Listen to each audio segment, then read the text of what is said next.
heavy workload, hardly any private life, lots of responsibility, always pushed to the limit.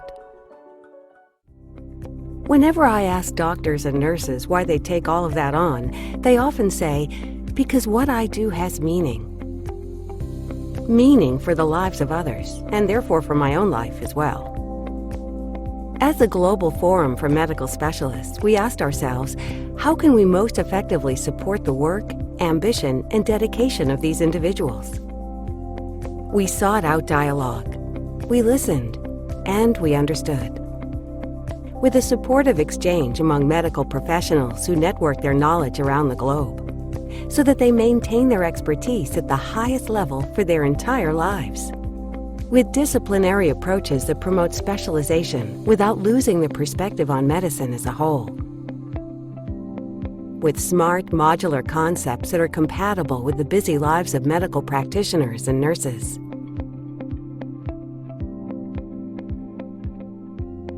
With offerings whose contents provide answers for the reality of everyday medical life. With a growing perspective on trends that enables medical practitioners to already prepare for future challenges today.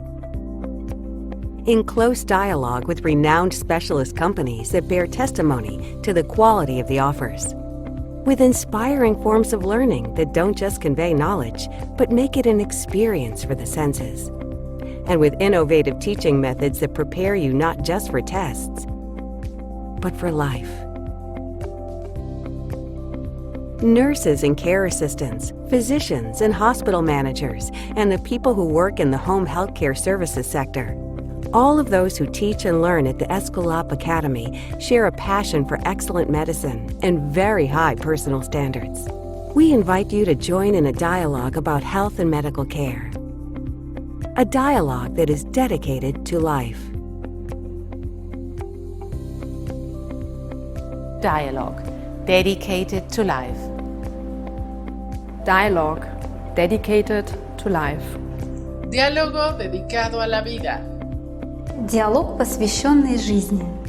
Dialog, dedikasi bagi kehidupan. Dialog dedykowany życiu. Dialogue, dedicated to life. الحوار مكرسة للحياة. Diálogo dedicado à vida. Dialog pro život. 对话致力于生命。Dialogue, dedicated to life. Get connected with the Escalop Academy. Olá, bem-vindos ao Diálogo Digital sobre o futuro da cirurgia do quadril. A Escalop Academia é um dos principais fóruns de educação continuada para profissionais de saúde e, assim como nós, comprometidos em proteger e melhorar a saúde das pessoas ao redor do mundo. Me chamo Renato Ribeiro, sou gerente de produtos da linha de ortopedia e, em nome da Bebral e da Escalop Academia, agradeço pela disponibilidade dos especialistas que irão compartilhar conhecimento conosco hoje. Teremos hoje o Dr. Edmilson Takata, membro da Sociedade Brasileira de Ortopedia e Traumatologia SBOT, membro da Sociedade Brasileira de Quadril SBQ e chefe do grupo de patologias do quadril adulto da Escola Paulista de Medicina Unifesp. Teremos também o Dr. Felipe Takatsu, que é especialista em afecções do quadril pela Santa Casa de São Paulo, assistente do grupo de quadril Unicamp, consultor médico da MB Ossos e membro efetivo da SBOT, SBQ e WS. Também teremos o Dr. Mustafa Zogby, que é graduado em Medicina pela Faculdade de Medicina de Catanduva, médico do Corpo Clínico do Hospital Vera Cruz, em Campinas, membro do Corpo Clínico do Hospital Albert Einstein, em São Paulo, e do Hospital São Luís, de São Paulo, e chefe da Comissão de Trauma da Sociedade Brasileira de Quadril, SBQ. Nossos espectadores poderão enviar perguntas via chat durante toda a apresentação. Em função do tempo, apenas algumas delas serão respondidas ao vivo. E ao final do nosso webinar, as demais respostas serão enviadas por e-mail oportunamente. Ao termo dessa transmissão, pedimos gentilmente que respondam uma rápida pesquisa de satisfação, para garantir seus certificados de participação. Vale destacar que, em breve, disponibilizaremos a gravação desta live por e-mail para todos os inscritos e no canal da Bebral no YouTube. Obrigado a todos os envolvidos na organização deste evento e a toda a nossa audiência. Dr. Edmilson, a palavra é sua. Eu que agradeço, Renatinho, muito obrigado. Obrigado a todos que estão participando, Felipe, Mustafa, em especial aí para o Renato, né?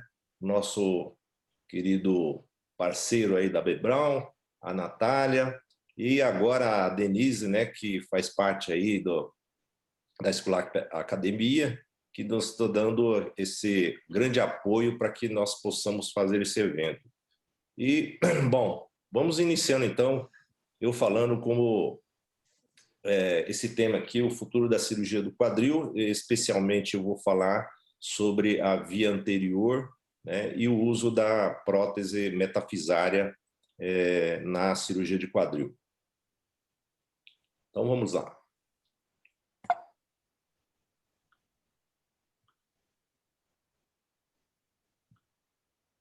Bom, falando sobre a via de acesso, né?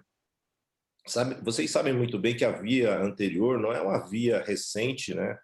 Lá atrás, quando os ortopedistas começaram a fazer cirurgia de quadril, já existia essa via anterior, que é a de Smith-Peterson, né?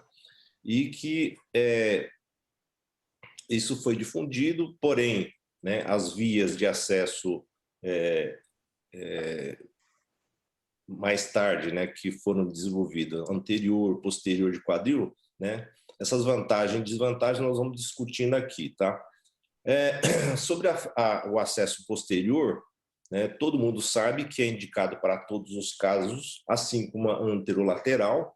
Praticamente essas duas vias não existe tanta dificuldade, né, sobre o ponto de vista de você fazer a prótese, né? E a via de acesso posterior, né, assim como a anterior, há a possibilidade de fazer minimamente invasivo, tá? Contando que a anterolateral direta, né, não seria possível fazer minimamente invasiva. Quando eu falo minimamente invasiva, né, a gente está falando daquela via não pequenininha, tá? Aquela via que praticamente você não desinsere músculo ou tendão. Tá? Isso é minimamente invasivo. Aqui eu gosto de ressaltar esse trabalho na Escola Paulista, né, que é uma análise clínica, né, sobre a via lateral. Tá? Foram feitos a eletroneuromiografia do músculo glúteo médio, né, em paciente submetido à prótese pela via lateral. Então, foram estudados 12 pacientes, né, com pré e pós-operatório com estudo eletromiográfico, e obtivemos um Trendelenburg negativo em 100% desses pacientes. Tá? Na eletroneuromiografia, 2 casos, né, 16,7%, apresentou apenas um comprometimento axonal parcial, que muito provavelmente, né, como era feito até o 6º mês do pós-operatório, esses sintomas provavelmente devem ter desaparecido. E agora, falando especificamente da via de acesso anterior, né, existe essa controvérsia aqui entre os cirurgiões, né, que muitos preferem com tração, né, e outros sem tração. No nosso meio, tá, eu acho que a mesa de tração, pelo custo e pelo próprio hospital, que não quer, né, mais investir em tecnologias ou coisas que venham a encarecer a cirurgia, né, porque hoje grande parte da medicina investe muito na medicina de baixo custo, né? E a mesa de tração, eu acho que nos traria um dissabor muito grande com relação à marcação nos hospitais, mesmo, né, nos hospitais de grande porte, nesses particulares, do qual eu tenho acesso aqui em grande parte desses hospitais aqui em São Paulo. Tá? Bem, nós aprendemos, né, a via anterior, né, aqui está mostrando um bisturi na região anterior da coxa, né? Aqui está a espinha anterosuperior, normalmente se dista 2 dedos abaixo da espinha e em direção distal e posterior. Tá? Aqui estaria essa incisão. Na musculatura, né, na verdade, você estaria invadindo aqui entre, né, o tensor e o reto, né? E você cai exatamente sobre o vasto lateral, né? E Quando o tendão do vasto já chega na região trocantérica, praticamente você está aqui em cima na cápsula articular. Ou seja, a chegada até a cápsula articular na via anterior é muito rápida. O que nós preferimos é o paciente sem mesa, tá? O paciente é preparado desta forma aqui, ele fica com uma leve inclinação lateral da mesa. Notem aqui que a incisão está demarcada aqui, 2 dedos para distal e 2 dedos posterior, tá? Essa é a via que inicialmente começamos a fazer, tá? Isso eu estou dizendo na incisão da pele. Vou mostrar passo a passo aqui. Para que a gente consiga acessar melhor o acetábulo, né?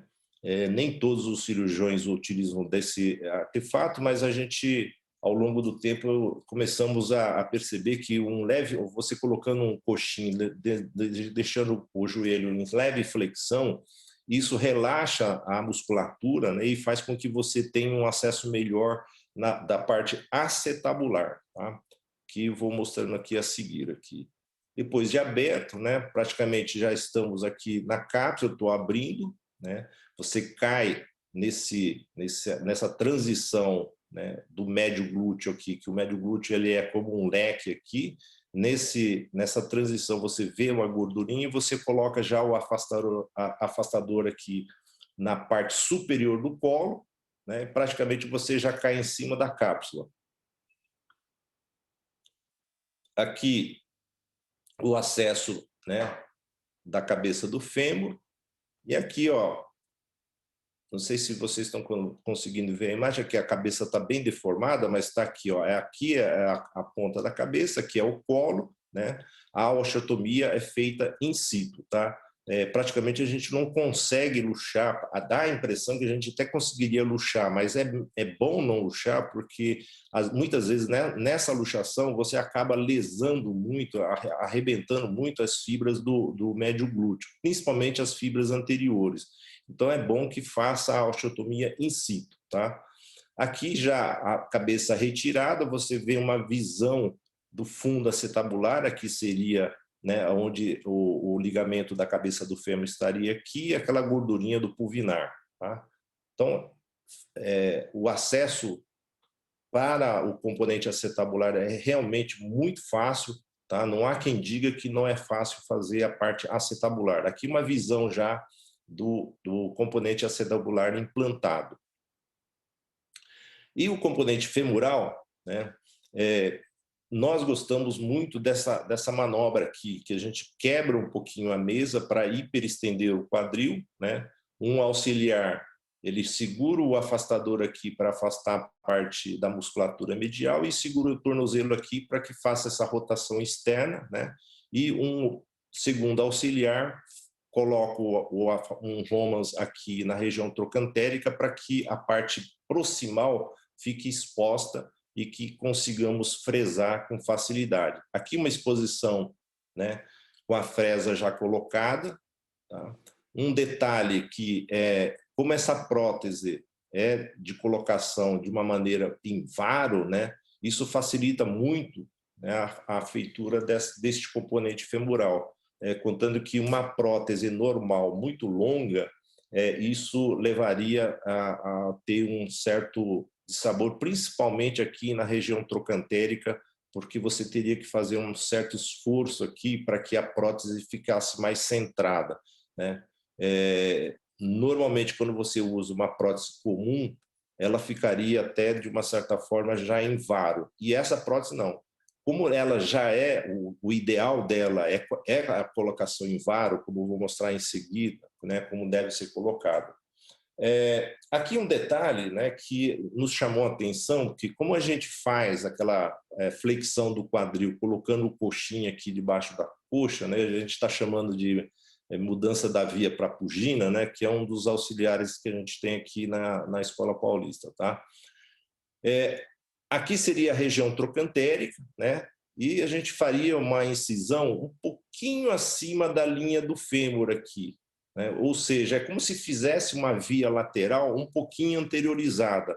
Isso facilita muito, né, essa incisão, não só para fazer o acetábulo, né, porque não modifica muito você descer a incisão aqui, mas vai facilitar muito na feitura do componente femoral, tá? Então, ao invés de ter uma incisão muito aqui, mais superior aqui, né, mais próxima, né, quase 2 dedos próximo da espinha anterosuperior, essa via acaba sendo bem distante desta região aqui.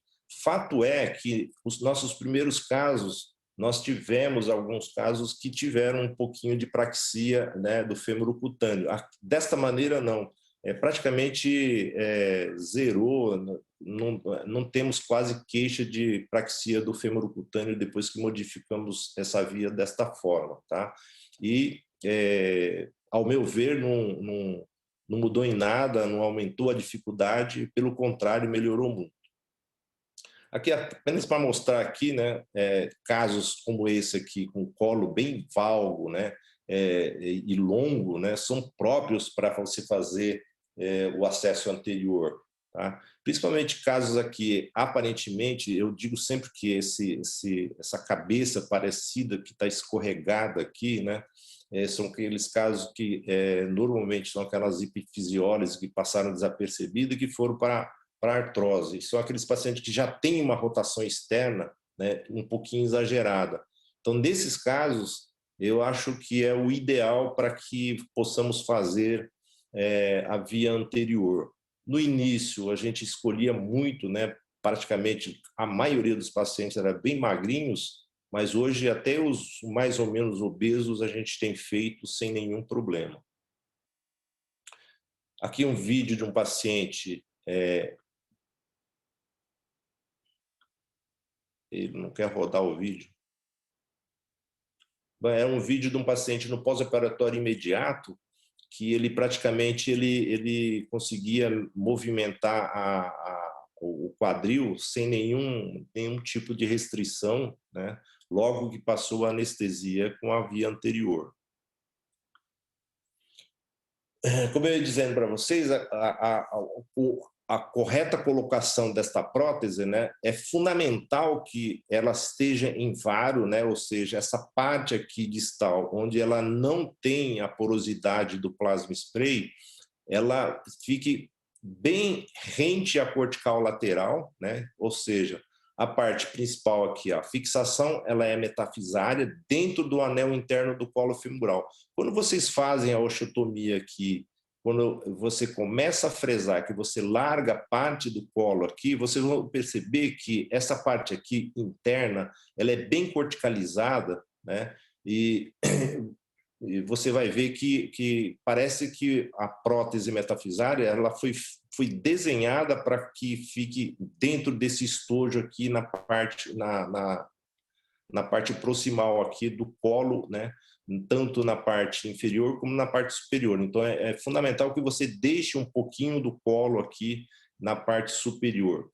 A forma cônica dessa prótese, né, ela dá um suporte com estabilidade primária e um poder de você ter essa transferência de carga proximal, né, sem você ter aquele medo que essa prótese vai descer, acontecer o que os americanos chamam de subsidence. E tem uma alta estabilidade primária, reforçada pela extremidade reforçada, arredondada da haste, né, que é guiada ao longo do córtex do dorso externo, que é exatamente isso aqui. Então, é necessário, é fundamental que ela fique desta forma aqui, tá?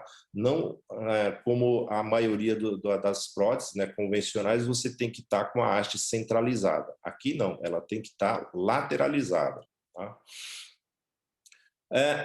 Essa prótese, tá? Ela nos dá essa opção aqui, principalmente no pré-operatório, né? A gente consegue determinar essa angulação de 120, 130 e 135. Tá? A grande maioria dos casos, né, acabam ficando nesse tipo de angulação aqui, na 130 graus, né? E a grande maioria das cabeças, né, você vai ter curta, média, longa e extra longa, principalmente nas cabeças acima de 28. Até a 28 não tem extra longo, tá? A partir da 32 até a 36, você vai ter curta, média, longa e extra longo.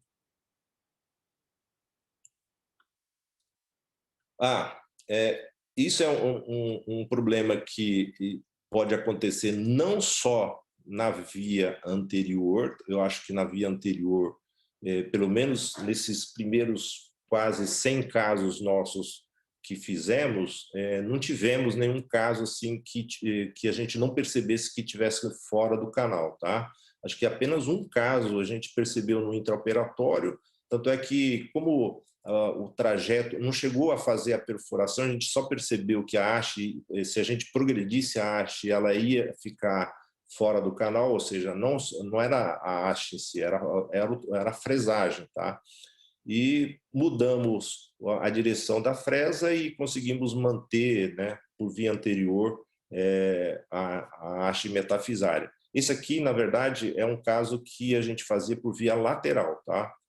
No intraoperatório a gente fez essa radiografia, não trocamos para uma haste convencional, coisa que alguns preconizam, né, que quando faz falso trajeto, que você percebe no intraoperatório, você modifique o tipo de haste. Neste caso aqui, a gente não modificou, a gente centralizou a haste e mantivemos essa haste que foi colocada.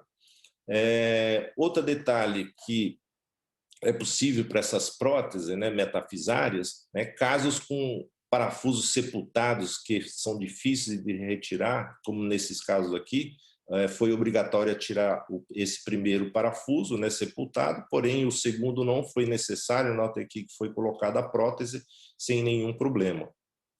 Aqui já estava longo, você imagina uma prótese convencional, talvez tivesse que retirar esse parafuso distal. Então, basicamente, né, o acesso anterior, né, nós temos usado quase que exclusivamente na via anterior a prótese metafisária. Então, eu digo sempre que essa prótese é mais adequada para a fresagem e inserção na via anterior, sem dúvida nenhuma, tá? Facilita demais. Aqui apenas para... notem que vou fazer um quiz a seguir. Eu gostaria... Aqui a resposta não existe o certo ou errado, tá? Aqui, apenas para matar uma certa curiosidade nossa aqui. Veja esse caso aqui, um caso simples de necrose, né? Foi feita uma via anterior, sem nenhum problema, né? Paciente jovem. Aqui, um pouquinho antes de retirar o ponto, o paciente já cruzando as pernas, fletindo bastante, né? Infelizmente, não sei por que não rodou, olha que a gente testou, hein? Esse vídeo aqui era o paciente já andando sem as muletas, porque era um paciente meio tigre e acabou chegando, andando sem as muletas, né? Obviamente que levou umas bronquinhas e a gente mantém por pelo menos 5 semanas, mesmo na via anterior, mais pela osteointegração que a gente acha que deve ter um certo silêncio na carga durante 5 semanas. Então, vamos lá, nesse quiz aqui, pessoal. Como você indica uma prótese sem cimento e metafisária?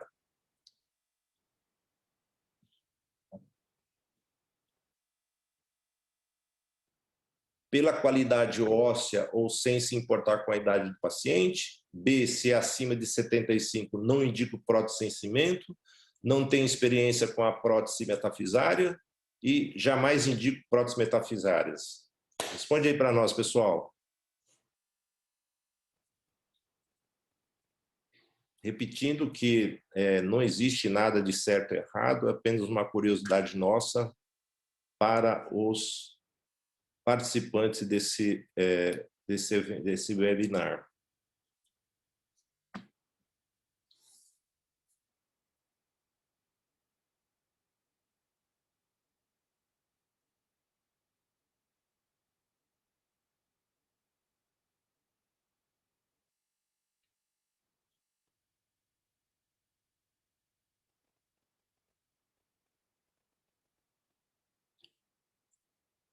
Vamos lá, pessoal, responde aí.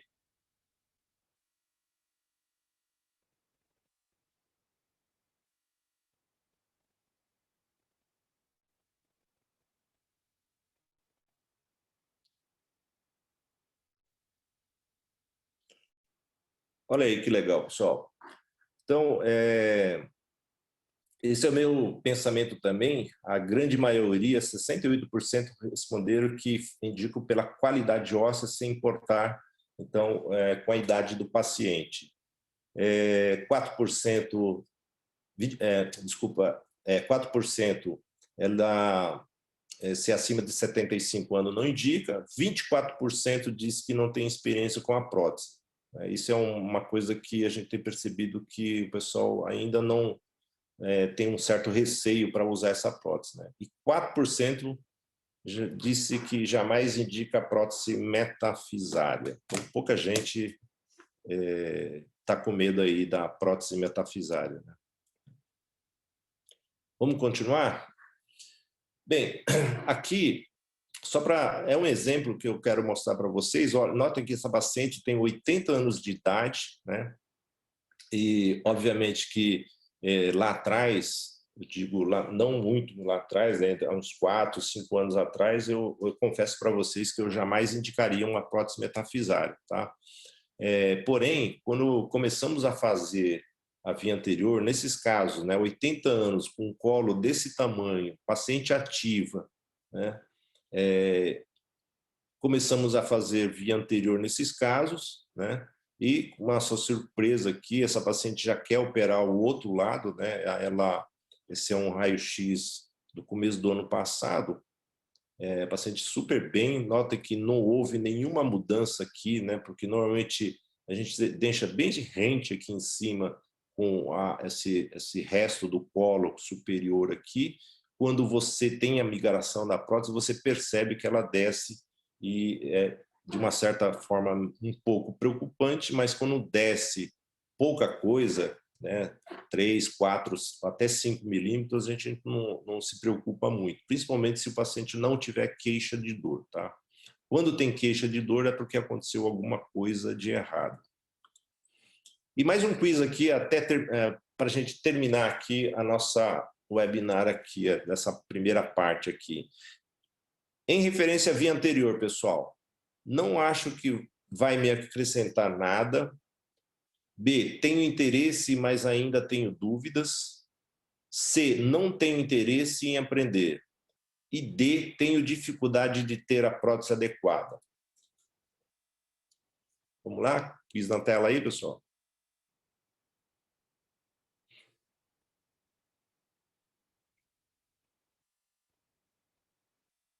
Nota que essas respostas aí não existe o certo e errado, né, pessoal? É apenas uma curiosidade nossa aqui em saber a quantas anda, né, o aprendizado e interesse por novas tecnologias dos cirurgiões de quadris.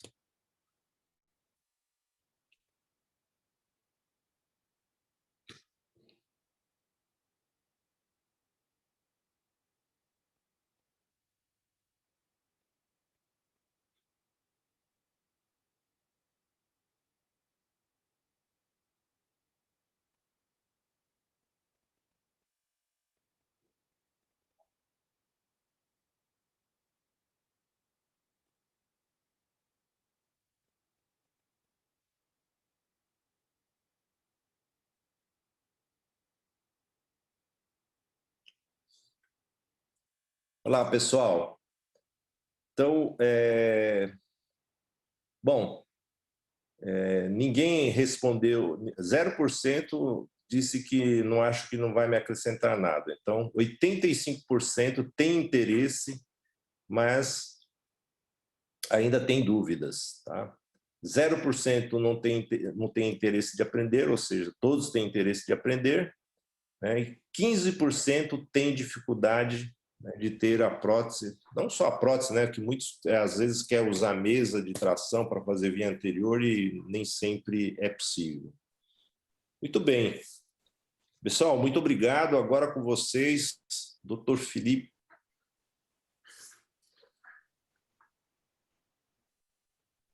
Obrigado, professor Edmilson. Primeiramente, eu gostaria de agradecer o convite a todos da AB Brown e da Academia Escolap pela oportunidade. Coube a mim aqui falar um pouquinho sobre a artroplastia na luxação congênita do quadril. dividir um pouco da minha experiência de como fazer a cirurgia, quais as dicas e as dificuldades na operação. Então, vamos começar voltando lá para o período embrionário, né, onde a gente tem durante mais ou menos a 7ª semana a diferenciação, né, da articulação do quadril, separando então a cabeça femoral do acetábulo, né, e por volta da 10ª semana, mais ou menos, o quadril já formado, pré-formado, né, que é quando se suspeita aí do início das patologias, né. Então, a suspeita diagnóstica, ela vai ser mais ela vai ser já uma coisa que o ginecologista já vai suspeitar, e o pediatra, durante o parto, ele já vai suspeitar dessas patologias, principalmente durante partos pélvicos, quando é evidenciado ao nascimento deformidades no membro inferior, um histórico familiar positivo, assimetria nos membros, né, pacientes principalmente do sexo feminino, e associações com algumas doenças congênitas, né. Então, os pediatras já começam, então, o exame físico, né, nesses casos de suspeita, já com a inspeção, eles vão fazer a inspeção do recém-nascido e vão visualizar as assimetrias, principalmente das pregas glúteas, né, na região medial da coxa, tanto na vista anterior como na vista posterior. E nós temos também que grande parte dos pediatras já sabem realizar os principais testes especiais, né, mais conhecidos, bem difundido, que são o teste provocativo de Barlow e a manobra de Ortolani, né? Então, normalmente, quando ele vem para os ortopedistas gerais ou pediátricos, eles já vêm encaminhado com a suspeita e, normalmente, com já um ultrassom, né, com o método de Graf, que atualmente é muito difundido entre os pediatras e os ortopedistas infantis, que ele vai quantificar e estimar mais ou menos a cobertura acetabular desse quadril, né, e é o que vai ser crucial para o tratamento do recém-nascido.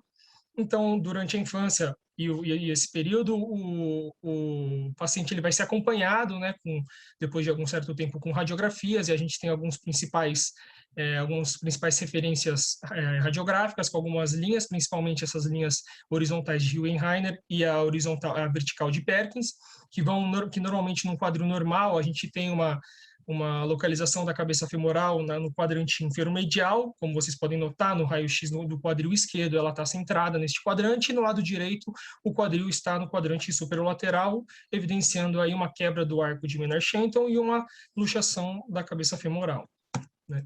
Então, nós vamos ver que, ao passar do tempo, a gente vai ter essas alterações, elas podem ser progressivas, né? E a gente vai ver mais para frente aqui, a gente vai ter, inclusive, uma classificação com relação à localização, né? A migração da cabeça proximal.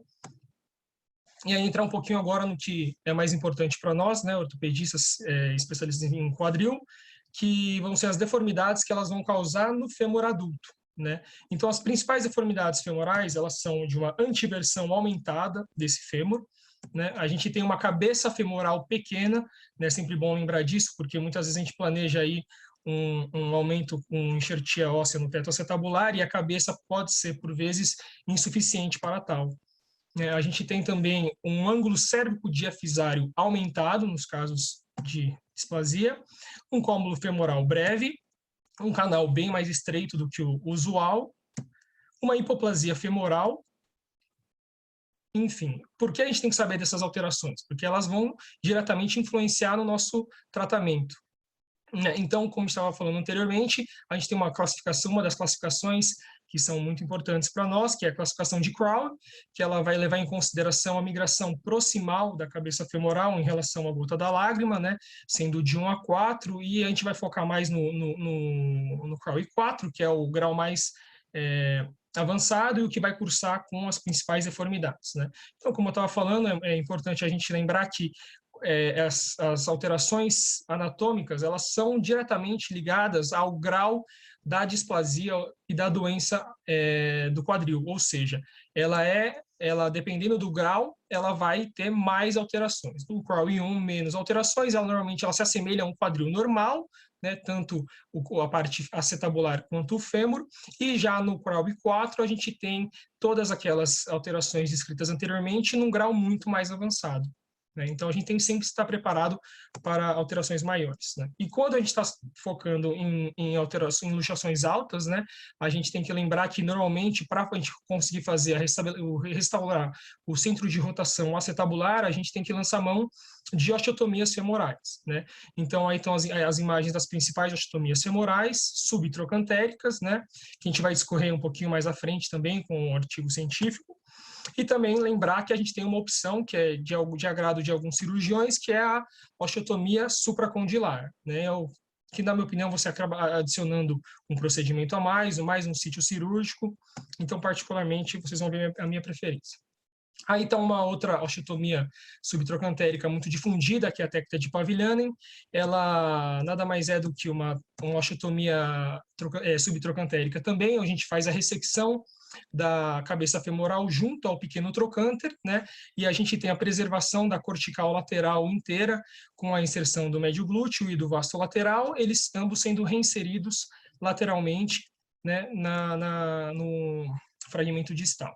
Então, aí um estudo muito bom que saiu, comparando as osteotomias, principalmente a osteotomia transversa, com relação às outras osteotomias na artroplastia em casos de luxação congênita, né? Um estudo que foi publicado em 2014, uma meta-análise que ela levou em conta 37 estudos, que dentre eles tinham 795 quadris, sendo dentre todas as osteotomias, sendo recomendada a osteotomia transversa pela simplicidade e a facilidade de ajustar as versões dos componentes, né?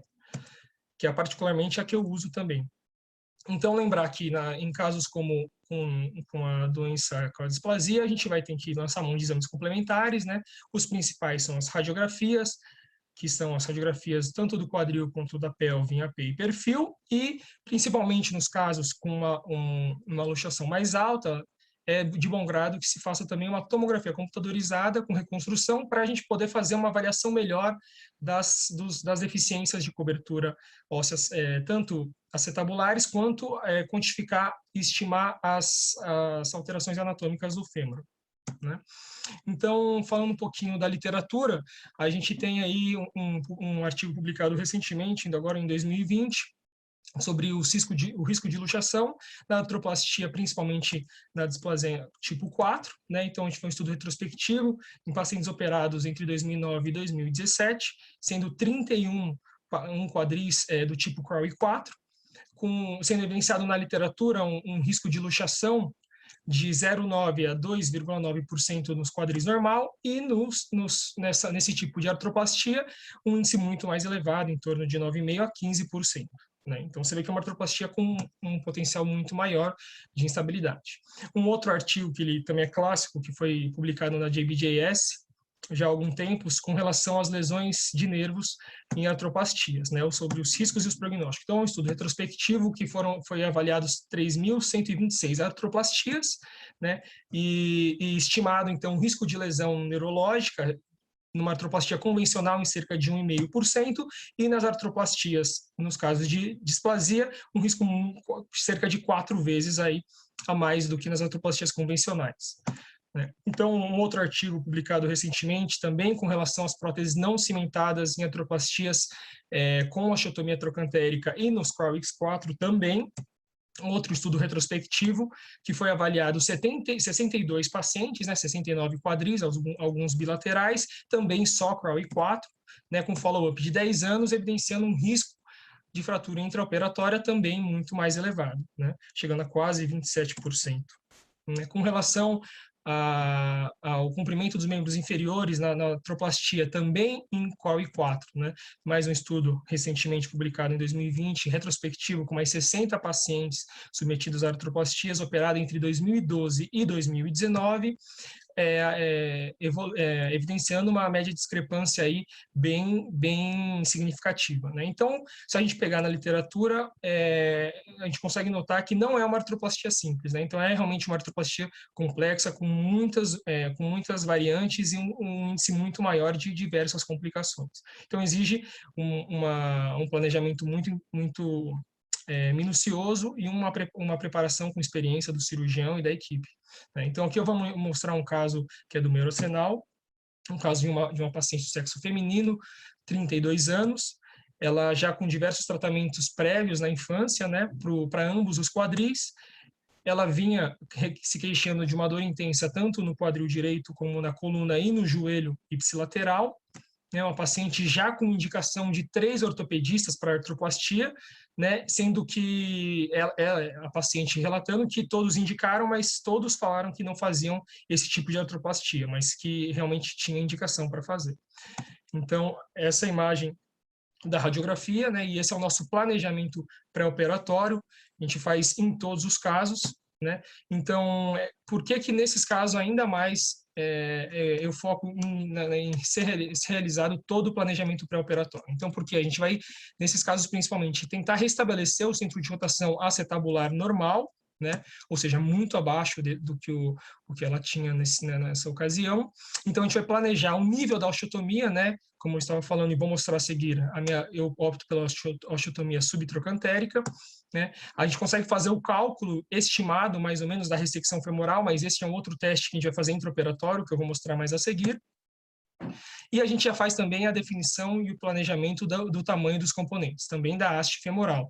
Lembrando que é um Crowley 4, ou seja, toda a displasia já tem um canal mais estreito, uma hipoplasia femoral, então a gente tem que ter, normalmente, lançar mão de materiais especiais para a gente conseguir fazer essa artroplastia, né? E, inclusive, prever as dificuldades, liberações para conseguir a redução. Né? Liberação de partes moles, né? Que, ou seja, nos casos mais elevados, a gente vai ter mais contratura ainda e mais dificuldade. Então, a gente já entrar preparado para uma cirurgia grande.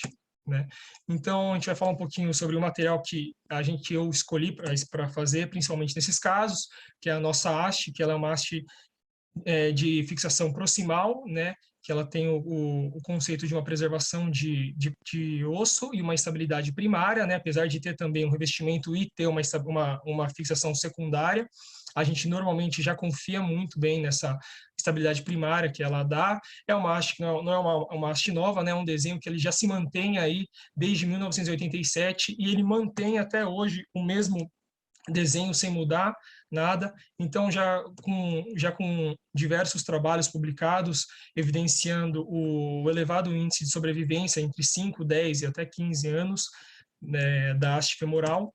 Né? Então, a gente tem diversos tipos, isso é uma coisa que eu prezo bastante. Eu acho que os nossos materiais eles têm que abranger todos os tipos de paciente, né?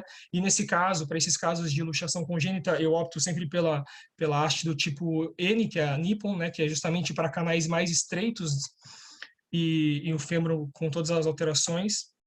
O componente acetabular é o nosso acetábulo Plasma Fit, onde é um acetabular convencional não cimentado, com revestimento de titânio, né?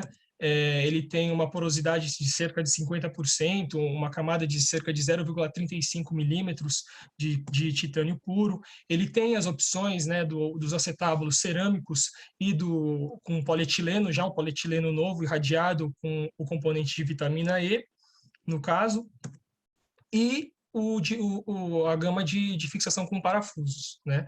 Para quem quiser aí, inclusive, o acetábulo multifuros. E lembrar que os parafusos opcionais, eles têm cerca de 9 graus de angulação, a depender da preferência do cirurgião, né? Então, a via de acesso utilizada, eu particularmente fui treinado na via posterior e posteriormente também aprendi a via lateral. Para esses casos, principalmente com um índice maior de luxação, eu opto pela via lateral, né? Então, a gente começa aí pela via com o preparo acetabular. Lembrar que esse membro ele é um membro que está muito encurtado, então o acetábulo normalmente ele vai estar muito abaixo da via. Então, lembrar que o fêmur normalmente ele está no meio do acetábulo. Então, a gente afastando posteriormente o fêmur, a gente consegue normalmente visualizar, né, um acetábulo que normalmente ele nunca foi habitado, então normalmente você não consegue enxergar o acetábulo original, por isso que eu sempre uso e utilizo a radioscopia como auxílio na preparação do acetábulo. Aí, para vocês verem como é importante a gente conhecer o material, ou seja, a gente tinha um acetábulo, que como foi planejado, um acetábulo número 40, que nem todas as empresas têm, então é muito importante a gente fazer esse planejamento pré-operatório. Olha, como vocês podem ver, comparado ao bisturi, como a pinça, como ele é um acetábulo bem pequeno, né? E a colocação do componente definitivo assim feito. Partindo já para um preparo femoral, eu não coloquei aqui, mas lembrar de quando a gente está falando de fêmur com grandes deformidades, e a gente está planejando uma osteotomia, a gente tem que sempre fazer o preparo do canal femoral antes, né? Porque depois de você fazer a osteotomia, você não vai conseguir mais manipular os fragmentos, tanto proximal quanto distal. Então, lembrar de começar sempre fazendo a fresagem do canal primeiro, com a haste já planejada no pré-operatório, né? Então, partindo aí depois da fresagem, você vai partir para a demarcação do fêmur. Então, eu costumo demarcar aqui com uma caneta, né? E depois eu ainda faço furos entre eles para a gente, porque às vezes a tinta ela sai, né? Ela mistura com sangue, então nem sempre ela fica 100% visível até o final da cirurgia. Então eu faço furos para manter ainda de referência a rotação dos fragmentos, né? Então após essa demarcação eu parto para a osteotomia, né? A osteotomia transversa, que é a minha opção. Eu acredito que seja uma osteotomia mais fácil e mais reprodutível.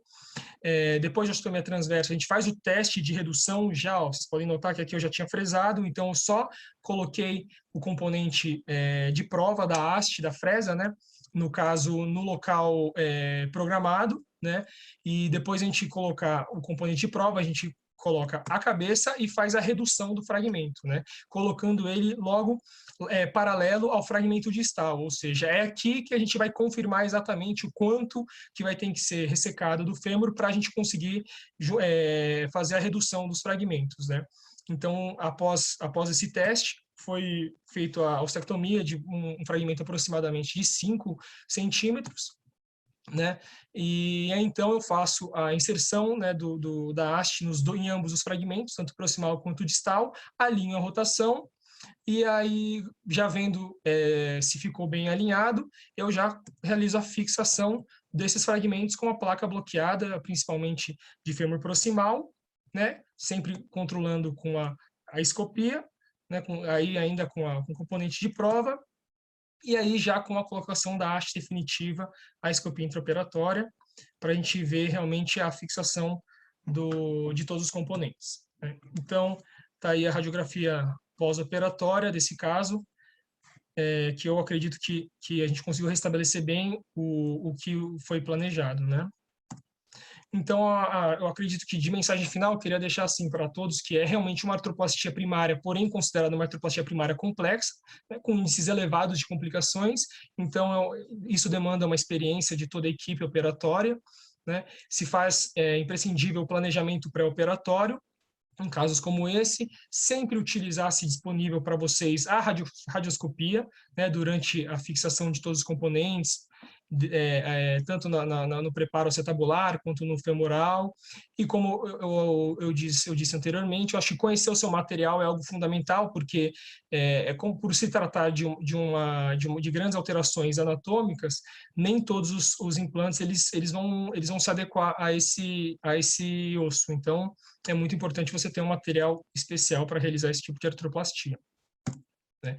Então, queria deixar, já que a gente está falando do futuro da cirurgia de quadril, eu acredito que para mim o futuro vai ser quando eu estiver realizando a via anterior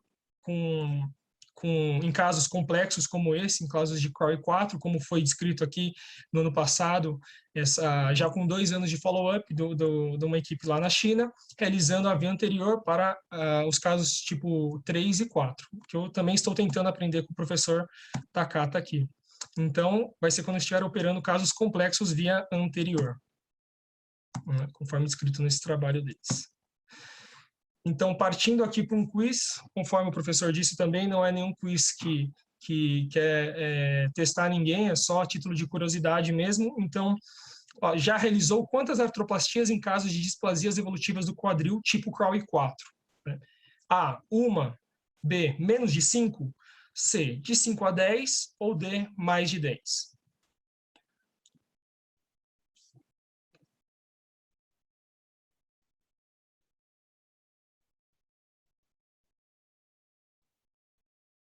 Vamos votar todo mundo, pessoal, e com relação a dúvidas, tanto na apresentação do professor como na minha, quem quiser pode enviar perguntas, que ao final das apresentações todas nós vamos ter um tempinho para a gente poder discutir aí as perguntas de vocês, tá?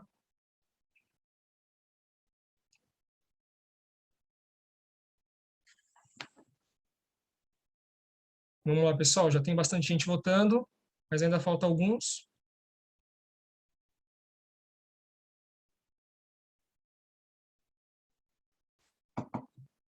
Já está acabando o tempo da votação.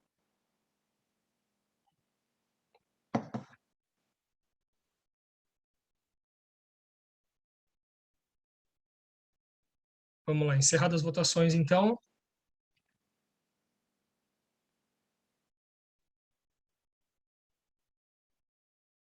Aqui, ó, realmente conforme esperado mesmo, né? Ó, você vê que a maioria, né, que foi 38%, respondeu que realizou apenas uma artroplastia em casos desse tipo.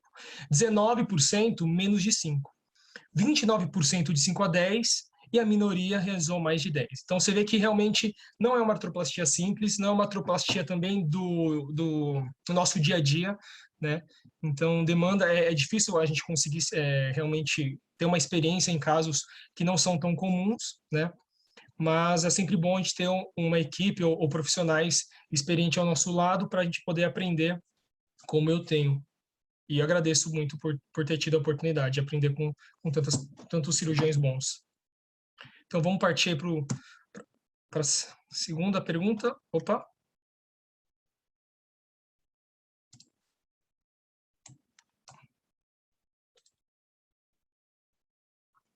A minha segunda pergunta sumiu.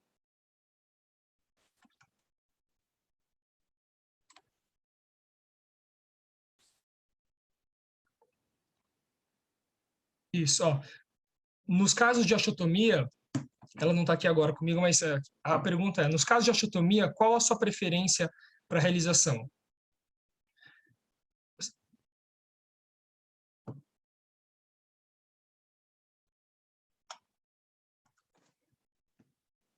Só vou pegar as opções, então.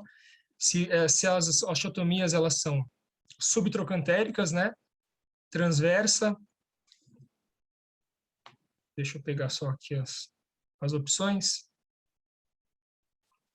Isso. Se elas são subtrocantéricas transversas, oblíquas, do tipo chevron ou supracondilares.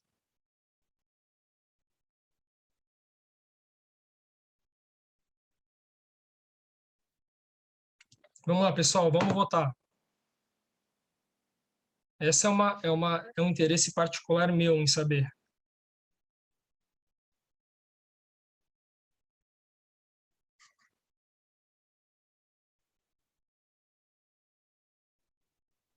Vamos lá, pessoal. Já está acabando a votação.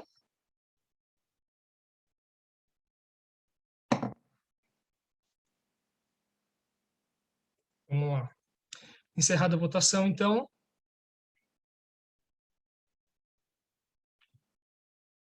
Conforme, então, a minha preferência, né, 68% optou pela subtrocantérica transversa, né, que realmente é a mais difundida.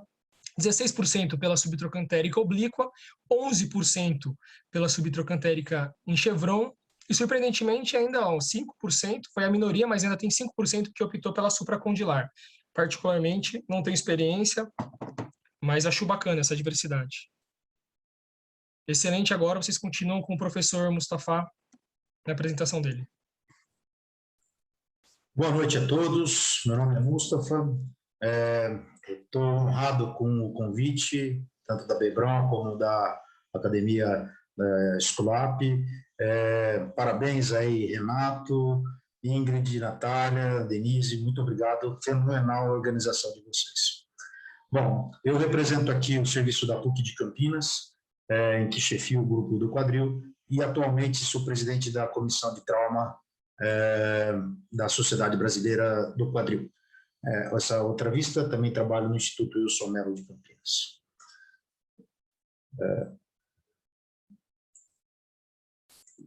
Bom, coube para mim um tema ligado ao trauma, né? Então, a artroplastia total do quadril na fratura trocantérica. Tenho certeza que essas duas situações não há alternativa que não seja uma artroplastia, tanto numa fratura aguda, em que você tem algumas alterações degenerativas importantes, e quando as osteossínteses falham, né? Então, basicamente, nessa situação, vou lembrar o nosso professor Câmara aqui de Campinas, né, que todas as fraturas trocantéricas, independente da modalidade de tratamento de osteossíntese, ela necessita do quê? De uma carga imediata, né? Ou seja, a liberação do paciente. E nesses dois casos, eu tenho certeza que só conseguimos fazer com a realização de uma artroplastia. Eu penso que o futuro da cirurgia do quadril ela tem que se enquadrar nesse tipo de trauma, né? E não vejo um cirurgião de quadril que não esteja preparado para fazer esse tipo de trabalhar com esse tipo de situação. Nós temos que o aumento de número de fraturas do fêmur proximal vai aumentar significativamente nas próximas décadas, né? Em 2013 falávamos em 700 mil, hoje falamos em 4,5 milhões na década de 50, de 2050. Atualmente temos 1,5 milhão de fraturas do fêmur proximal, sendo que 50% delas são fraturas trocantéricas. Lembrando sempre que a pirâmide populacional brasileira está aumentando cada vez mais com pacientes idosos e, obviamente, esses pacientes vão ter mais osteoporose. Outro fato importante é que elas acometem mais mulheres do que homens. Lembrando sempre que as fraturas trocantéricas, elas possuem mais comorbidades, né? Os pacientes têm mais comorbidades que aqueles pacientes com fraturas do colo do fêmur. A idade é um pouco mais avançada e, consequentemente, as comorbidades também são. Elas possuem um índice de mortalidade no ano de 20% a 30%, e metade desses pacientes não vão retomar a função, né? Isso eu acho que é um grande desafio no futuro para o cirurgião do quadril. Lembrando que 1/3 das fraturas são consideradas instáveis. Isso é um fator determinante também para o tratamento. E, com consequência, um alto custo com bastante sequela. E por que tem tanto risco, né? Porque, geralmente, o paciente tem muita idade, né? E os resultados, às vezes, eles são um pouco piores, né, que os outros tipos de fratura. Geralmente são mulheres, o grau de desvio da fratura ela está presente mais que 1/3 delas. O paciente tem a avaliação pré-operatória, o risco operatório elevado, o nível cognitivo e também prévio também pode diminuir, porque esses pacientes podem ter demência também. E aí, vamos começar aqui a explanação com essa pergunta. Esse paciente tem 96 anos de idade, um bom nível cognitivo, ele é independente das suas atividades domiciliares, extradomiciliares não, hipertenso controlado. A artroplastia total do quadril pode ser uma opção de tratamento na fase aguda? Opção A, fraturas trocantéricas devem ser tratadas sempre com osteossíntese? Somente fraturas trocantéricas com lesão da cabeça e alterações degenerativas é que devem ser tratadas com artroplastia na fase aguda? Mesmo com fatores de risco para mau resultado, com osteossíntese nesse caso, com desvio grande, a artroplastia não é uma boa escolha? Ou a artroplastia total do quadril é uma boa escolha para o tratamento dessa lesão?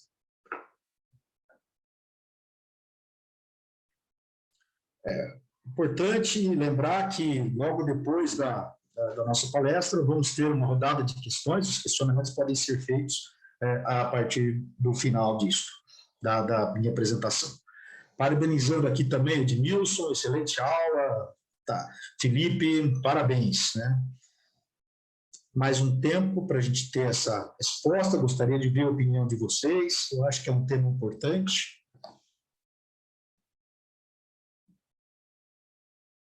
Eu acho que isso daqui é o futuro da cirurgia do quadril, acho que a gente tem que saber intervir nisso, eu acho que a gente deve ter uma opinião.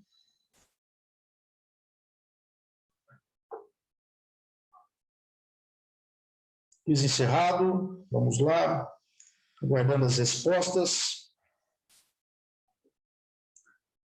Bom, isso aí, né? Eu acho que basicamente é isso mesmo, né? As lesões da cabeça, a alternativa B foi a mais escolhida, né? Porque as fraturas com lesão, com alterações degenerativas, lesão da cabeça, ela deve ser sempre tratada, mesmo na fase aguda, com artroplastia. Eu acho que isso daí é fundamental. Depois veio que as fraturas devem ser tratadas sempre com osteossíntese, é uma opção também, tá? Mas lembrando que hoje em dia isso pode ser, eu acho que a gente deve questionar quais fraturas, não em todas, mas Eu acho que tem algumas que cabem a artroplastia, mas é uma opção importante, gostei da explanação, 19%, 13% osteossíntese, mesmo com o fator de mau resultado, a artroplastia não é uma boa escolha, claro, é uma cirurgia grande, sim, concordo também, e a artroplastia total pode ser indicada nesse tipo de fratura, coisa que acho que há algum tempo atrás ninguém faria, 19% preferiu. Acho que foi interessante, deu para dar uma boa visão. Então, voltando aqui, lembrando que, às vezes, acho que daqui, terminei, foi daqui que caiu, nós temos que a revisão sistemática diz que tanto uma como outra tem indicação que pode ser feita, né, desde que sejam fraturas instáveis. Mas ainda há muitas controvérsias, eu acho que ainda é um tema importante, por isso que trouxe para a gente poder discutir.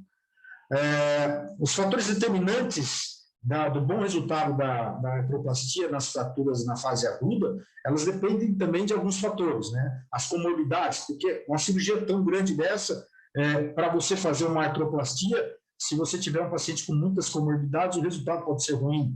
E o resultado final vai depender se você consegue fazer essa mobilização. Então, você não pode também fazer uma cirurgia que seja tão agressiva. Então, as indicações basicamente são essas, né? Indivíduos acima de 75 anos, alterações degenerativas prévias e lesão da cabeça femoral. Essas são as clássicas, porém, hoje em dia, estamos aumentando essas indicações para pacientes que têm uma osteoporose importante, principalmente com a cortical lateral fina, nas fraturas instáveis, com desvio inicial muito grande, e naquelas fraturas que têm uma comunicação proximal muito importante, né, que é difícil de você conseguir uma boa redução e uma fixação com a osteossíntese. Então, basicamente, são esses dois grupos de fraturas, né? Ou seja, a gente sabe que aqui no tipo 2, nós temos... no tipo 2 aqui tem uma comunicação, uma estabilidade por causa do comprometimento do pequeno trocânter e depois também, além do comprometimento do pequeno trocânter, uma comunicação. E às vezes você não consegue ver bem isso, né? Nesse tipo de comunicação. E às vezes você tem que lançar a mão da tomografia. Nas tipo 3 elas são estáveis porque o traço é mais baixo mesmo e você tem ação de grupos musculares mais potentes. Então, a tomografia é uma coisa que às vezes você tem que lançar a mão e eu acho que vale a pena. E também temos contraindicações, como a capacidade do paciente tolerar uma cirurgia tão grande como essa, né? E as patologias clínicas severas também, que impedem isso, infecções potenciais, né? Infecção do trato urinário, ou infecção tipo de pele, ou bronquopneumonia de repetição, e aqueles pacientes que têm uma expectativa de vida inferior a 2 anos de idade. Então, naquele mesmo caso do quiz, tá? Aqui está o que aconteceu, né? Os colegas que fizeram isso lá na PUC, foi o pessoal do trauma, eles tiveram um pouco de dificuldade, por incrível que pareça, poucas alterações degenerativas podem levar à dificuldade de redução. Essa não é uma fratura tão simples de ser reduzida, né? E também, por consequência, os pinos não estiveram tão bem locados.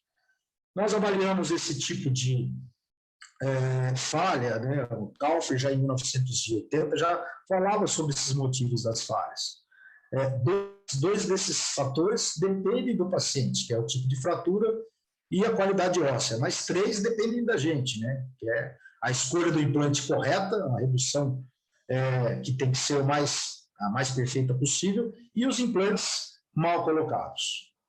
E como é que a gente consegue avaliar essas falhas, né? Com a mudança do posicionamento dos fragmentos, maior que 10 milímetros, perfuração da cabeça femoral, um período de 3 meses sem sinal de consolidação, mudança de angulação acima de 5 graus.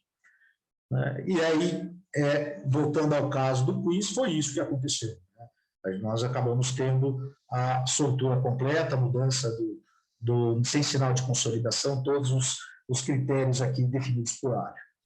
Isso também foi visto nesse tipo de paciente, em que o colega também, que fez a cirurgia, colocou o pino mal colocado, né?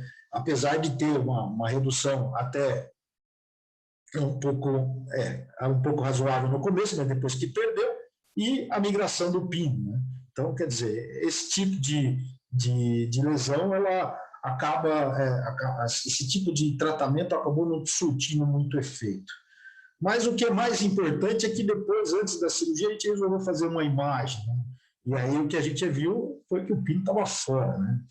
Nessas situações, quando o pino está fora, ou você tem dúvidas sobre a integridade da cabeça, eu achei um trabalho bem interessante, esse daqui que foi de 2019, né, que define as estratégias de quando você tem uma falha da fixação da fratura trocantérica. Eu acho que esse algoritmo ele é muito interessante. Nós temos aqui, quando você tem a cabeça destruída, geralmente já tem um comprometimento da cabeça, a artroplastia é a melhor escolha. Quando você tem ainda a cabeça viável, né, dependendo da deformidade, se você consegue reduzir, você pode fazer uma fixação, né, uma osteotomia ou não, e dependendo da área, da porção da cabeça que está acometida, você pode usar tanto uma placa angulada como 95 como uma 130, dependendo da área da lesão que você quer preservar. Mas, em geral, o que acontece no nosso dia a dia é o que mostrou essa meta-análise, esse trabalho aqui que foi multicêntrico, né? 4.109 fraturas que tiveram o cut-out e o cut-through, e que as soluções não artroplásticas falharam, né? Então, quando você tem cut-out, quando você tem cut-through, com certeza, eu não tenho dúvida que a artroplastia, mesmo com a viabilidade da cabeça, é a melhor escolha, né? Esse trabalho muito bem feito, multicêntrico, com um número de casos grandes, né?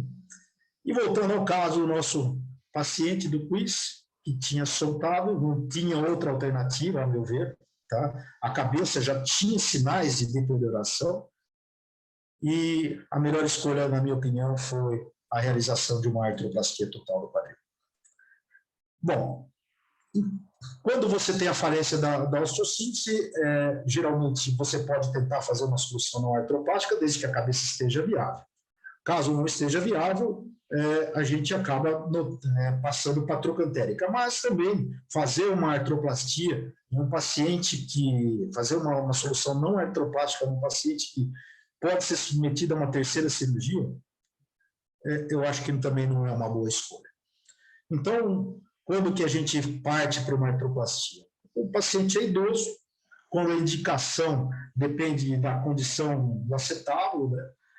As alterações, a indicação depende da condição do acetábulo, como é que você vai fazer uma revisão de osteossíntese com acetábulo ruim. Isso eu acho que é mais difícil. As alterações femorais, né, elas são importantes, que você não vai conseguir colocar um implante, não vai conseguir uma boa redução. Qualidade óssea ruim, que não vai permitir uma boa fixação. E só lembrar que esse tipo de conduta também está relacionado com bastante complicação, luxação, infecção e fraturas, né? Principalmente na retirada dos implantes e colocação na prótese, você deve tomar muito cuidado. Uma dica para isso de preferência, sempre tenta luxar a cabeça antes de tirar o implante, né?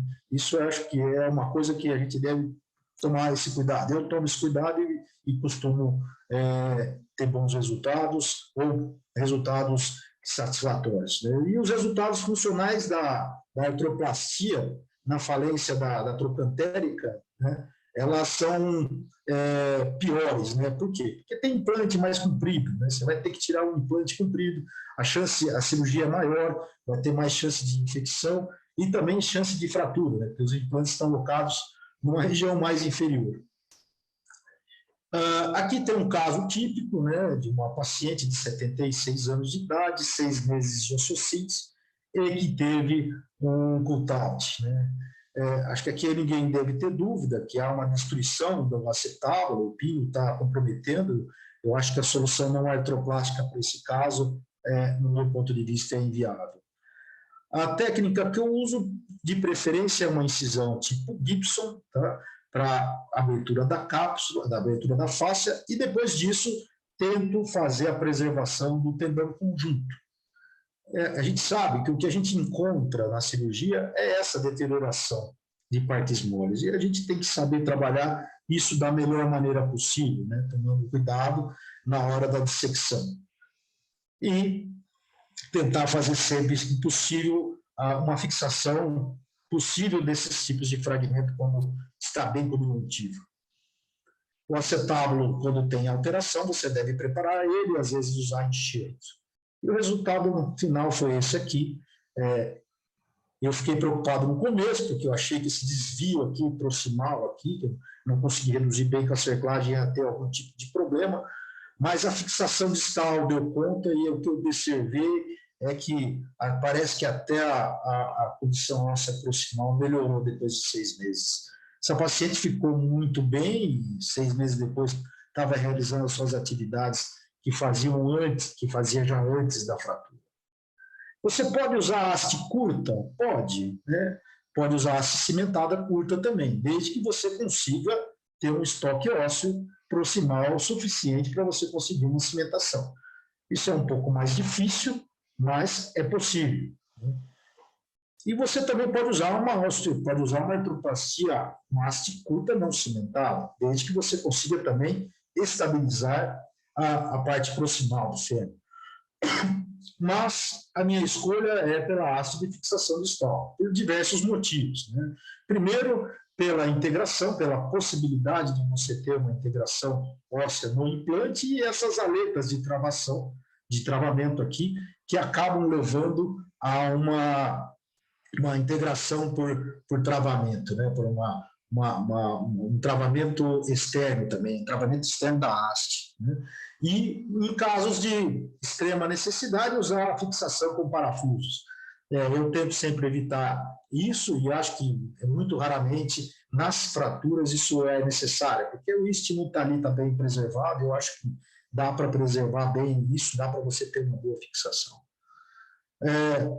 Uma coisa importante da haste, que eu costumo usar nessa haste, que é a Prevision, é que você tem mecanismos de fazer testes intraoperatórios importantes, né? Então, tanto com uma parte com implante, sem implante, ou ainda testes confiáveis, né? Você consegue testar a rotação, você consegue testar o comprimento, e isso daqui facilita bastante, né? E a possibilidade também de você controlar a rotação, né? Eu acho que isso daqui você pode aumentar ou diminuir a tensão de partes moles e deixar a artroplastia, que é uma condição instável, numa artroplastia um pouco mais estável. E para exemplificar, tem esse caso aqui dessa paciente de 72 anos, 15 meses de pós-operatório, tinha sinais clínicos, tinha sinais laboratoriais de infecção, com as provas inflamatórias aumentadas. Foi feita uma cultura guiada por ultrassom, e a gente conseguiu isolar o germe, e aí a gente partiu para a artroplastia com retirada de implantes e depois a antibiótico terapia prolongada. Esse foi o plano. Na hora que a gente fez a cirurgia, basicamente o que a gente encontrou foi isso, quer dizer, uma destruição completa da cabeça. Eu acho que não tinha outra maneira de reconstruir que não fosse a artroplastia. Durante a cirurgia, a fixação foi conseguida, mesmo com essa falta de osso grande, mas com a infecção não tem jeito, você tem que tentar tirar o que tem de ruim do osso, né? E esse é o vídeo, né? Vamos ver se eu consigo rodar. Está aqui, acho que está rodando aí, todo mundo vendo o vídeo. Mais importante, né, que é a preservação do tendão conjunto, né, de uma maneira mais íntegra possível, para a gente poder conseguir uma estabilidade rotacional boa e evitar problemas de luxação. O resultado final foi esse, né? E a paciente já está com 2 anos de cirurgia, sem nenhum tipo de problema. Ela consegue andar, fazer as atividades domiciliares sem apoio. Quando sai de casa, usa uma bengala, mas não teve remissão da infecção e a artroplastia está fixa. Tentei tomar o cuidado de deixar a conexão mais coberta de osso possível, né? E aqui vem uma coisa importante dessa haste, que você tem 3 tipos de manga de haste, né? E isso daí ajuda bastante. Aliás, 3 tipos de espessura, mas também tem 2 tipos de comprimento. Então, graças a esse tipo de alteração, a sobrevida dessa artroplastia, num caso que estava meio que perdido, foi possível. E para terminar aqui, eu gostaria de lançar essa questão aqui, que é nas falhas precoces das osteocites de fraturas trocantéricas em indivíduos com idade superior a 75 anos, qual a melhor opção de tratamento? Se tem viabilidade da cabeça femoral, realiza a osteossíntese ou a osteotomia. Independente da viabilidade da cabeça femoral, realizo sempre a artroplasia total do quadril. Isso é uma questão que eu acho que é importante de ser pontuada, né? Porque, na minha opinião, eu tenho a minha opinião formada, mas eu gostaria de ouvir a opinião de vocês. Lembrando que depois a gente vai estar aqui disponível para responder as questões, eu, Ednilson, o Felipe, né? E vai ser interessante, dá para ter ainda um tempo para perguntas e respostas aqui ainda.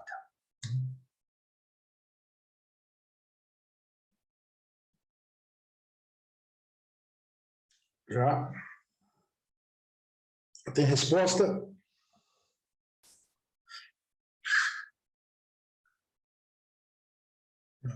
Aguarda a resposta, eu acho que é um questionamento importante e gostaria de ouvir a opinião dos senhores.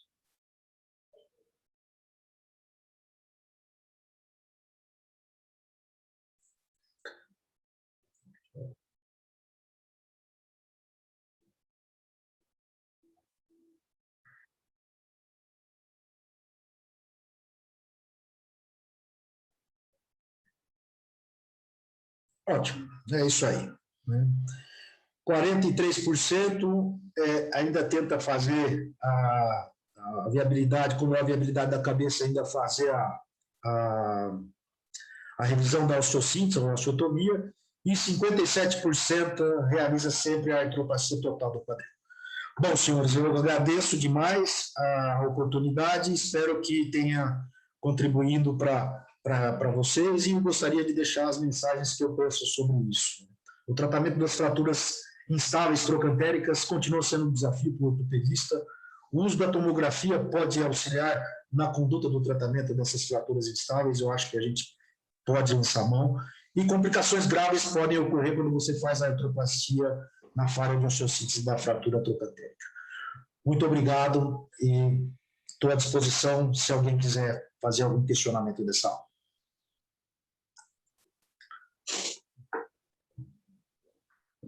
Acho que estamos abertos aí para a questão. Acho que...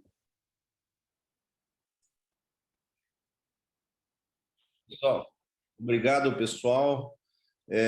Nós temos algumas perguntinhas aqui, acho que para todo mundo responder, tá? Vou eu começar aqui respondendo a primeira, depois o Felipe fala que eu vou passar uma pergunta para você, depois para o Mustafa. Essa a gente vai respondendo quase todas, tá? Como é o pós-operatório de pacientes com artroplastia total do quadril por via anterior? Esse acesso realmente influencia a rápida recuperação do paciente? Na verdade, é uma via que dá menos dor, pelo menos é isso que a gente tem percebido, e o paciente consegue fazer grande parte dos movimentos, né, sem dor, apresentar aquela dor que a via posterior ou a via lateral causa. E eu percebo que,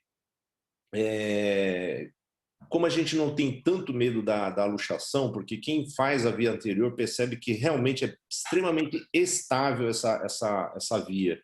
Então, você acaba liberando o paciente para sentar mais baixo, a gente já deixa cruzar as pernas, a gente não tem tanto medo com relação à mobilidade, tá? Felipe, tem uma perguntinha aqui para você.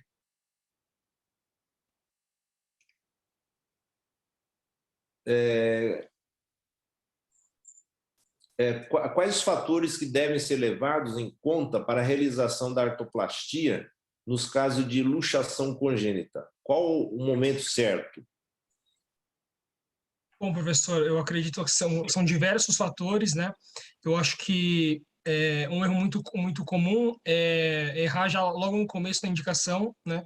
Então, é uma artroplastia realmente complexa, é um quadril que normalmente os pacientes eles já estão há muitos anos assim, vivendo assim, grande parte deles eles já estão acomodados, né, com o quadril luxado, principalmente nos casos de Crowley 4.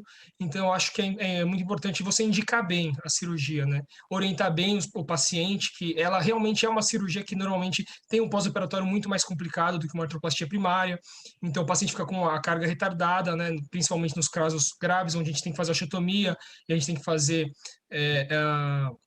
o retardo da carga durante essa consolidação óssea para a gente preservar a fixação e a osteointegração, né? E também a consolidação da osteotomia.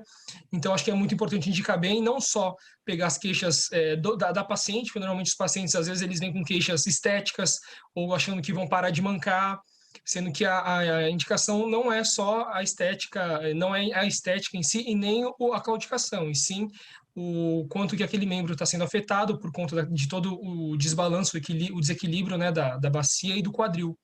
Então, indicar sempre quando o paciente tiver bastante dor, principalmente no membro inferior acometido, tanto nas articulações adjacentes. Então, e levar em conta todas as queixas do paciente e as alterações anatômicas que ele tem. Perfeito, Felipe. Ô, Mustafa, aqui tem uma pergunta para você. Nos casos mais complexos de instabilidade na região proximal, se faz necessário o bloqueio distal das próteses de revisão femoral? Eu acho que a pergunta é o seguinte: quando é que você bloqueia lá embaixo? Qual é a sua decisão de bloquear lá embaixo? Quando você percebe alguma... qual é a deformidade que você percebe, a instabilidade, ou qual é o problema que você percebe que você bloqueia lá embaixo? Nas fraturas, como o fêmur é diferente das revisões, né? Na revisão, quando você vai tirar implante, você tem mais risco de você deixar o canal femoral mais largo, mas nos casos de fratura, eu utilizo o bloqueio de parafuso quando eu não consigo ter uma boa fixação no istmo, tá? A minha tendência hoje em dia é usar a haste mais curta, tá? E para esses tipos de lesão. Por quê? Por dois motivos. Se você tem uma infecção, você vai ter vai provocar uma outra cirurgia de um porte extremamente grande, né? Então, a minha tendência é sempre usar a haste mais curta. Mas quando eu não consigo uma boa fixação no istmo, eu não consigo, eu acabo fixando lá embaixo. Agora, uma outra alternativa para isso é tentar fazer uma montagem proximal, que você consiga também dar uma pega proximal também. Isso é possível, tá? É mais difícil, mas é possível. Mas com essa haste, tá? O que é legal da Prevision é que, como ela tem um formato cônico, geralmente ela consegue fixar mesmo em partes mais baixas da metáfise. Então, eu nunca precisei fazer nenhum tipo de bloqueio em fratura, né? Sequela de fratura. Obrigado, Mussa. Eu também tenho esse pensamento. Tem uma outra pergunta aqui, essa é destinada para mim aqui, ó. Acredita que essa técnica, a via anterior, né, seja uma tendência para o futuro, visto que existe um movimento para menor tempo de internação dos pacientes nos hospitais? Na verdade, assim, eu trabalho num hospital aqui de ponta, aqui em São Paulo, que eles começaram com um programa aí de deshospitalização quase que imediato. Os fisioterapeutas estão indo lá no centro cirúrgico movimentar o paciente assim que passa o bloqueio. Eu, particularmente, acho um negócio temerário, porque quem faz prótese sabe que aquela osteotomia que você faz, ela não para de sangrar, né, assim que você termina a sua cirurgia. Esses pacientes, muitas vezes, quando vão levantar, tem hipotímia, principalmente no primeiro e segundo pós-operatório. Já pensou você dá alta, você opera de manhã, dá alta à tarde? Eu, particularmente, acho temerário, tá? Se bem que, assim, a gente tem dado alta precocemente, né? Mesmo nesses hospitais melhores, onde o paciente quer usar o hospital como se fosse um hotel, grande parte começa a andar no corredor e eles têm uma tendência a ir para casa mais cedo, tá? Mostrando que realmente a via anterior, para você conseguir deixar o paciente ir embora, é bom, tá? Agora, um detalhe, tá? Isso eu tenho percebido assim, que o paciente vai embora, no terceiro dia ele começa a te ligar que ele está com um monte de dor. Por quê? Primeiro, acho que ele não está quieto em casa, né? Ele já começa a andar mais, fala assim, o doutor, eu estava andando no corredor do hospital e aí larga a brasa andar aí para lá, para cá, faz fisioterapia e aí começa a doer mais. Então, essa história de mandar muito cedo para casa, eu particularmente não gosto, tá? Porque depois ele fica te ligando porque está com algum problema. Então, eu acho que tudo tem seus espinhos aí. Eu acho que via anterior é bom, mas essa história de mandar paciente muito cedo para casa, não sei se tem vantagem assim, tá?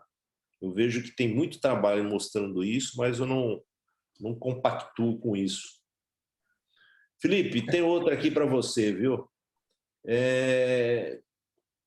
Na luxação, como é definido o planejamento pré-operatório para esses casos? O que você faz no pré-operatório de exames? Bom, basicamente os exames que eu coloquei lá, né? Eu acho que assim, o planejamento pré-operatório não inclui só aquelas radiografias e os exames, né? E sim toda uma análise do paciente inteiro, né? Ou seja, é uma cirurgia que sangra mais, então a gente tem que fazer uns exames minuciosos para ver se ele tem realmente um estoque sanguíneo. Normalmente são pacientes jovens, então... Eu tenho a impressão que essa pergunta, eu também, assim, era uma dúvida que eu tinha muito, com relação que grande parte desses pacientes, eles não crescem muito, né? Então, essa pergunta do planejamento, como você faz para definir que realmente vai servir essas próteses? Não é só pelo fato de você ter uma gama aí, você mostrou, né, que tem hastes Nippon, SD e as convencionais, e às vezes, mesmo a Nippon tem caso que não serve, né? Como é que você planeja isso? Pois é, professor. Então, eu sempre faço as radiografias em tamanho real, né? Eu sempre utilizo as esferas para fazer essa planificação e eu utilizo um software, né, para fazer esse planejamento digital e assim, particularmente, eu não peguei nenhum caso ainda em que a menor Nippon não deu, né? Mas sim, realmente tem casos que não deva caber a menor haste, e aí eu acho que é quando você tem que pensar em lançar mão de outro tipo de artroplastia, ou alguma prótese realizada em 3D, talvez numa prótese de fixação metafisária, e não sei se o senhor já tem alguma experiência, particularmente eu não indiquei nenhuma ainda, mas realmente esses pacientes, eles são pacientes menores mesmo, e a gente tem essa dificuldade muito grande com relação ao estreitamento do canal femoral. O problema da metafisária é que grande parte desses pacientes que você mostrou aí necessita de osteotomia, né? Para você reduzir o tamanho, encurtar o fêmur, né? Para que você consiga reduzir. Então, a prótese metafisária eu acho que não faz muito sentido, a não ser que você faça a osteotomia lá embaixo, né? A supracondilar, né? Isso. Aí eu acho que valeria até a pena pensar em metafisária, mas eu acho complicado aí. Eu não gosto de fazer duas incisões, 2 cirurgias grandes num paciente só, né? Também não. Acho que tem uma coisa que eu acho que é legal também, é que às vezes eu gosto de fazer a teleradiografia. Esses fêmuros geralmente são mais compridos também, viu? Né? Mais comprido do que do outro lado. Tá? Então, sim, às vezes, você tem que medir o fêmur também, do mesmo lado. É engraçado que a gente corta 4, 5 centímetros e a perna, às vezes, fica até maior que o outro lado, né? Sim, exatamente. Porque o fêmur, às vezes, é mais comprido. Eu tenho uns casos assim, cortei e ainda o paciente reclamava que a perna estava muito comprida. Mas, enfim... Mustafa, acho que nós estamos quase... já ultrapassamos, dá tempo aí? Alô? Né? Da dupla mobilidade, né? Dá para falar? Eu acho que é bem rápido que eu vou falar. Dupla mobilidade, constrito, eu só uso quando eu tenho que ressecar muito fêmur proximal, você entendeu? Quando eu tenho medo. Antigamente eu estava fazendo para todos os casos. Eu percebi que quando você preserva o mecanismo, o tendão conjunto, o glúteo, mais o vasto lateral, né? Quando você consegue preservar isso, não precisa de dupla mobilidade. E hoje em dia, com o advento de Cabeça 36, eu percebi que não precisa disso. Acho que dá para fazer com a convencional, sim, desde que você consiga preservar o tendão conjunto. Foi isso que eu aprendi com esse tipo de artroplastia. Pessoal, acho que já terminou o nosso time aqui. As perguntas aí, se mandarem aqui para a Natália e para o Renato, a gente vai tentar responder a todos, tá? E eu quero agradecer a todo mundo, principalmente a quem participou, né? Teve o saco aí de ficar assistindo a gente. E muito obrigado aí a Mustafa, Felipe aí, que vocês tiveram que preparar a aula, e o pessoal da Brown aí, que nos assessorou. Muito obrigado, como sempre, muito prestativos. E não podemos esquecer do Tiago aí, que sempre está presente aí nas nossas apresentações.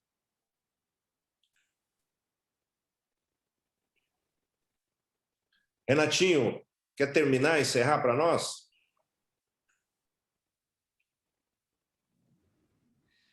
Em nome da Bebral e da Schwab Academia, agradeço aos doutores Edmilson Takata, Dr. Felipe Takatsu e Dr. Mustafa Zogby pelo conhecimento compartilhado durante o evento de hoje.